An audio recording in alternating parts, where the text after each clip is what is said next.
नमस्ते दोस्तों, मेरा नाम है कोमल। सबसे पहले आप सभी को दशामाता व्रत की शुभकामनाएं। दोस्तों, हिंदू धर्म में दशामाता की पूजा तथा व्रत करने का विधान है।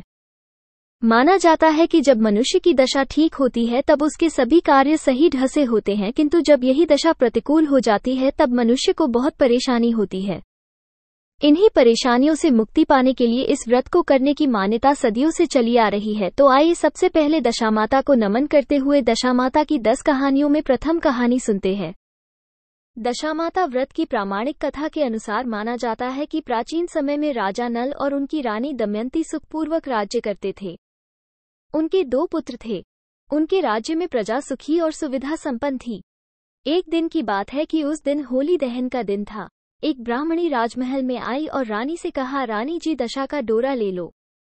रानी की दासी जो रानी के पास ही खड़ी थी बीच में बोली, हाँ रानी जी, सभी सुहागिन महिलाएं दशा माता की पूजन और व्रत करती हैं तथा इस डोरे की पूजा करके गले में बांधती हैं, जिससे अपने घर में सुख समृद्धि आती है और धन धान की कोई कमी नहीं होती। दासी की बात सुनकर रानी ने ब्राह्मणी से डोरा ले लिया और विधि अनुसार पूजन करके डोरे को गले में बांध दिया। कुछ दिनों के बाद राजा नल ने दमयंती के गले में डोरा बंधा हुआ देखा। राजा ने पूछा, इतने सोने के गहने पहनने के बाद भी आपने ये डोरा क्यों पहना? रानी कुछ कहती, इसके पहले ही राजा ने डोरे को तोड़कर जमीन पर फेंक दिया।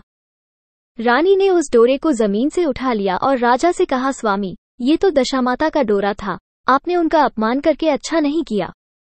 जब रात्रि में राजा सो रहे थे तब दशामाता राजा के स्वप्न में बुढ़िया के रूप में आई और राजा से कहा, हे राजन, तेरी अच्छी दशा जा रही है और बुरी दशा आ रही है। राजन, तुमने मेरा अपमान करने अच्छा नहीं किया। ऐसा कहकर बुढ़िया दशामाता अंतर्ध्यान हो गई। अब जैसे तैसे दिन बीतते गए, वैसे वैसे कुछ ही दिनों में राजा के ठाट बाट, हाथी घोड़े, लाव लश्कर, धन धान्य, सुख शांति सब कुछ धीरे धीरे नष्ट होने लगे। अब तो मानो भूखे मरने का समय तक आ गया। एक दिन राजा ने रानी दमयंती से कहा, तुम हमारे दोनों बच्चों को लेकर अपने मायके चली जाओ। रानी ने कहा, मैं आपको छोड़कर कहीं नहीं जाऊंगी। जिस प्रकार आप रहेंगे उसी प्रकार मैं भी आपके साथ रहूंगी। तब राजा ने कहा, देवी, अपने देश को छोड़कर दूसरे देश में चलते हैं, वहां जो भी काम मिल जाएगा वही काम कर लेंगे। इस प्रकार नल दमयंती अपने देश को छोड़कर दूसरे देश चल दिए। चलते चलते रास्ते में उन्हें भील राजा का महल दिखाई दिया। वहां राजा ने अपने दोनों बच्चों को अमानत के तौर पर छोड़ दिया।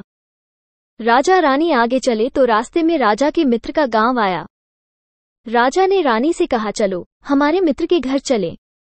मित्र के घर पहुंचने पर उनका खूब आदर सत्कार हुआ और अतिथि होने के कारण उन्हें विभिन्न पकवान बनाकर भोजन कराया गया। मित्र ने उन्हें अपने शयन कक्ष में सुलाया। उसी कमरे में मोर की आकृति की खूंटी पर मित्र की पत्नी का हीरों जड़ा कीमती हार टंगा था।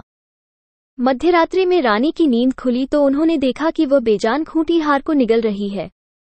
ये देखकर रानी ने तुरंत राजा को जगाकर दिखाया और दोनों ने विचार किया कि सुबह होने पर मित्र के पूछने पर क्या जवाब देंगे, अतः यहाँ से इसी समय चले जाना चाहिए।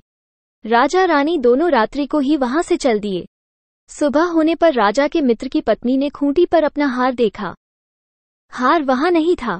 तब उसने अपने पति से कहा, तुम्हारे मित्र कैसे हैं जो मेरा हार चुराकर रात्रि में ही भाग गए हैं? मित्र ने अपनी पत्नी को समझाया कि मेरा मित्र कदापि ऐसा नहीं कर सकता, धीरज रखो, कृपया उसे चोर मत कहो। लेकिन उसके मन में भी शंका थी कि आखिर बिन बताए जाने का क्या कारण हो सकता है।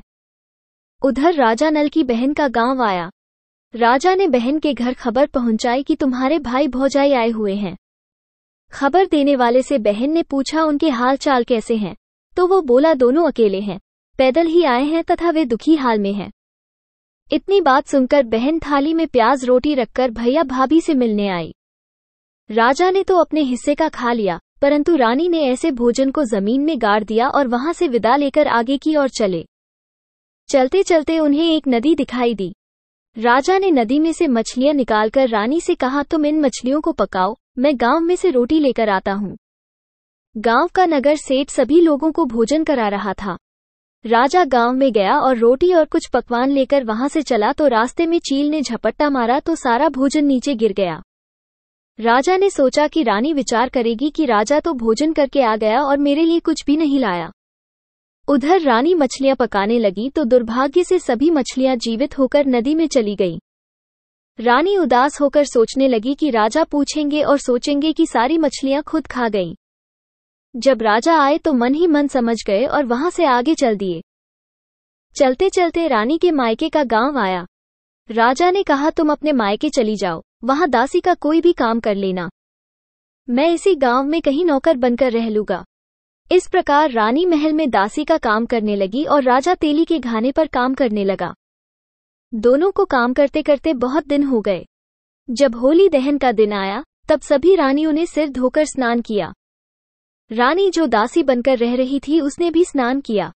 दासी ने रानियों का सिर गूंथा तो राजमाता ने कहा, मैं भी तेरा सिर गूंथ दूं। ऐसा कहकर राजमाता जब दासी का सिर गूंथ ही रही थी तब उन्होंने दासी के सिर में पद्म देखा। ये देखकर राजमाता की आंखें भर आईं और उनकी आंखों से आंसू की बूंदें गिरी। आंसू जब दासी की पीठ पर गिरे तो दासी ने पूछा, आप क्यों रो रही हैं? राजमाता ने कहा, तेरे जैसी मेरी भी बेटी है जिसके सिर में भी पद्म था, तेरे सिर में भी पद्म है। ये देखकर मुझे उसकी याद आ गई। तब दासी ने कहा, मैं ही आपकी बेटी हूँ। दशा माता के कोप से मेरे बुरे दिन चल रहे हैं, इसलिए यहाँ चली आई। चलते चलते रानी के मायके का गांव आया। राजा ने कहा, तुम अपने मायके चली जाओ, वहां दासी का कोई भी काम कर लेना। मैं इसी गांव में कहीं नौकर बनकर रह लूंगा। इस प्रकार रानी महल में दासी का काम करने लगी और राजा तेली के घाने पर काम करने लगा। दोनों को काम करते करते बहुत दिन हो गए। जब होली दहन का दिन आया तब सभी रानियों ने सिर धोकर स्नान किया। रानी जो दासी बनकर रह रही थी उसने भी स्नान किया। दासी ने रानियों का सिर गूंथा तो राजमाता ने कहा, मैं भी तेरा सिर गूंथ दूं। ऐसा कहकर राजमाता जब दासी का सिर गूंथ ही रही थी तब उन्होंने दासी के सिर में पद्म देखा। ये देखकर राजमाता की आंखें भर आईं और उनकी आंखों से आंसू की बूंदें गिरी। आंसू जब दासी की पीठ पर गिरे तो दासी ने पूछा, आप क्यों रो रही हैं? राजमाता ने कहा, तेरे जैसी मेरी भी बेटी है जिसके सिर में भी पद्म था, तेरे सिर में भी पद्म है। ये देखकर मुझे उसकी याद आ गई। तब दासी ने कहा, मैं ही आपकी बेटी हूँ। दशा माता के कोप से मेरे बुरे दिन चल रहे हैं, इसलिए यहाँ चली आई। माता ने कहा, बेटी तूने यह बात हमसे क्यों छिपाई? दासी ने कहा, माँ मैं सब कुछ बता देती तो मेरे बुरे दिन नहीं कटते।